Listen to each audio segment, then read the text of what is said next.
En 1943, un grupo de aproximadamente 400 soldados, historiadores de arte y arquitectos, entre otros expertos, hombres y mujeres, se propusieron proteger y recuperar el arte saqueado por el régimen nazi. Hoy te voy a contar la historia de los Monuments Men. Hitler nació en Austria, en un pueblo cerca de la frontera con Alemania. Encontró en su juventud su pasión por el arte y era un ávido lector de la mitología alemana. No era un estudiante para nada destacado y tampoco se graduó de la educación secundaria, pero de todas formas intentó ingresar 2 veces a la Academia de Bellas Artes de Viena, y las 2 veces fue rechazado por no tener el talento suficiente. Le recomendaron que se postulara a la carrera de arquitectura, al que sí le veían cierto talento, pero para ingresar debía demostrar habilidades altas o volver al secundario para terminarlo. Se desconoce si alguna vez lo intentó. Más que político, Hitler se consideraba artista. De hecho, antes de que estallara la guerra, en una conversación con el embajador británico, publicada en el Libro Azul de la Guerra Británica, Hitler le dijo: «Yo soy artista y no político.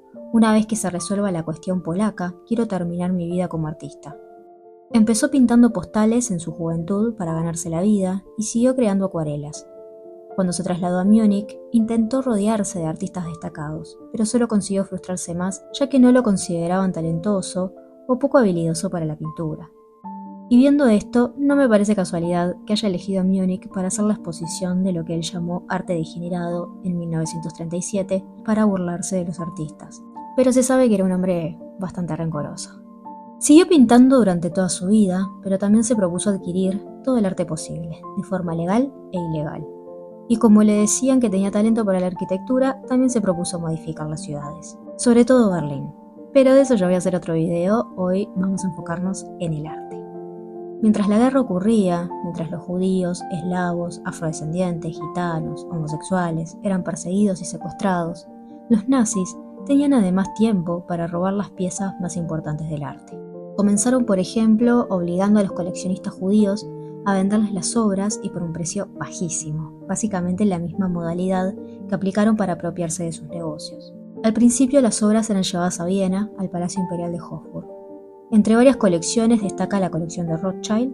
Esta prominente familia bancaria poseía una extensa colección de arte en varios países europeos que los nazis confiscaron y saquearon, y luego fueron por los museos de Alemania y de toda Europa. ¿Qué pasó con el arte del momento, con el arte moderno? El robo de este tipo de arte fue justificado por la percepción de los nazis de que era una expresión cultural judío-bolchevique y una amenaza para la cultura aria. La disputa sobre qué arte debía ser considerado alemán y cuál era degenerado llevó a una lucha de poder entre Alfred Rosenberg, un ingeniero o arquitecto nazi, y Goebbels. En 1937, Hitler oficialmente puso fin a la disputa y ordenó a la confiscación de obras de arte consideradas degeneradas, las cuales fueron exhibidas en la exposición Arte Degenerado.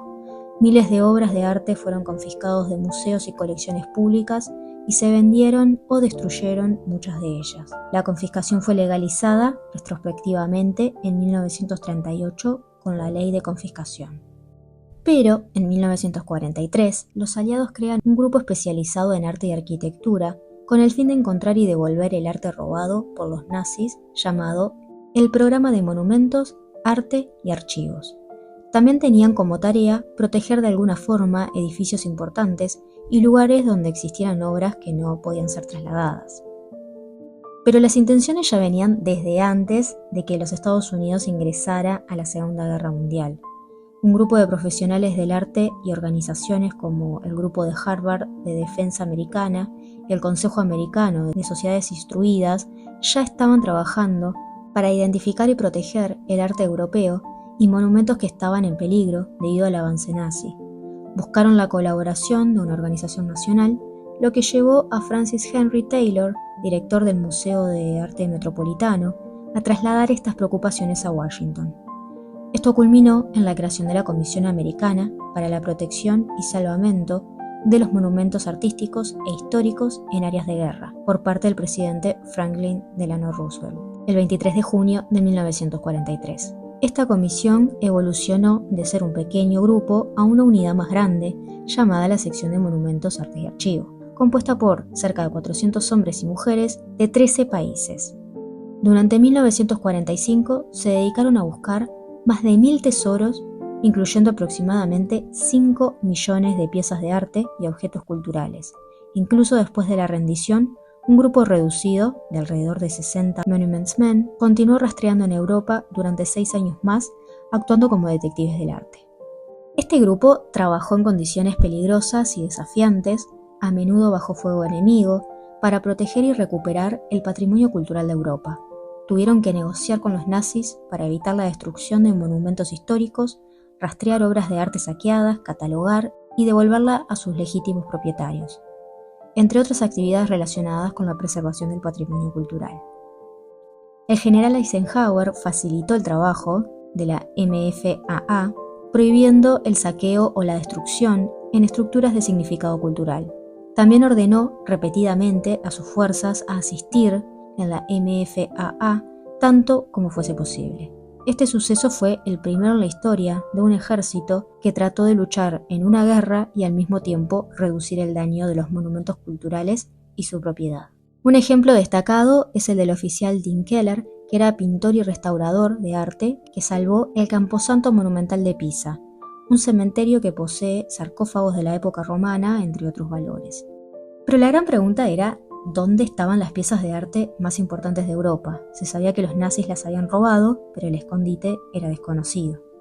A fines de marzo de 1945, las fuerzas aliadas, que venían realizando investigaciones, interrogatorios a prisioneros de guerra y con el testimonio de colaboradores locales, empezaron a descubrir estos depósitos escondidos con la sorpresa de que muchos eran minas de sal.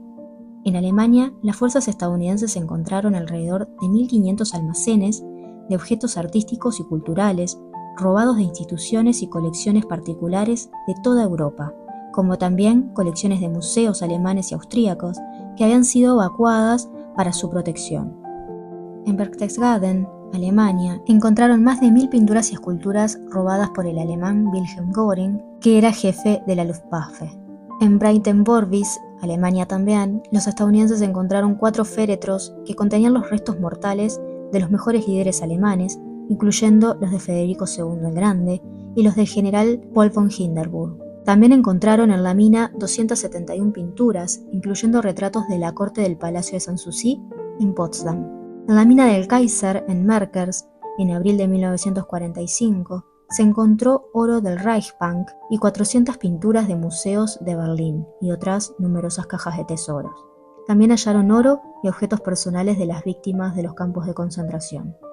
En Austria, en las minas de sal de Altaussee, descubrieron más de 6.500 pinturas pertenecientes a las colecciones austríacas y tesoros belgas, como la Madonna de Brujas de Miguel Ángel, robada de la iglesia de Nuestra Señora de Brujas, y el Políptico de Gante de Jan van Eyck, robado de la Catedral de San Bavón en Gante, el Astrónomo de Vermeer y el Arte de la Pintura, los cuales iban a ser puntos claves en el museo que el Führer tenía pensado construir en Linz.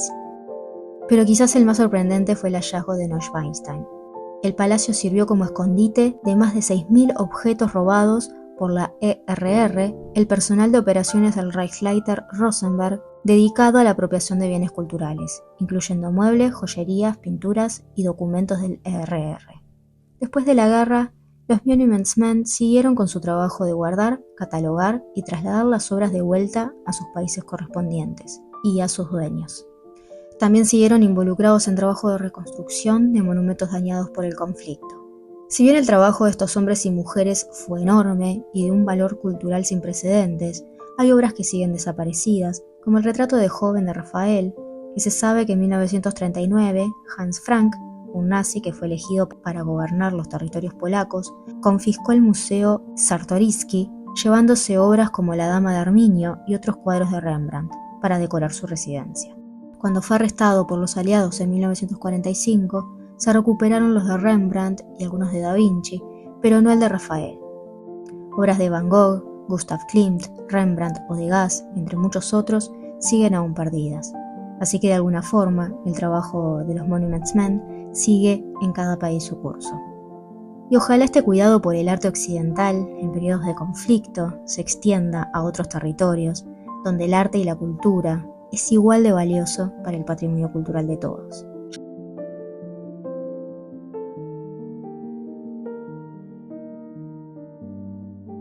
George Clooney dirigió y protagonizó una película llamada The Monuments Men, donde cuenta más sobre esta historia, por si la querés ver. Espero que te haya gustado este video, no te olvides de suscribirte, que me ayuda un montón, y nos vemos el domingo que viene. Que tengas una hermosa semana. Chao.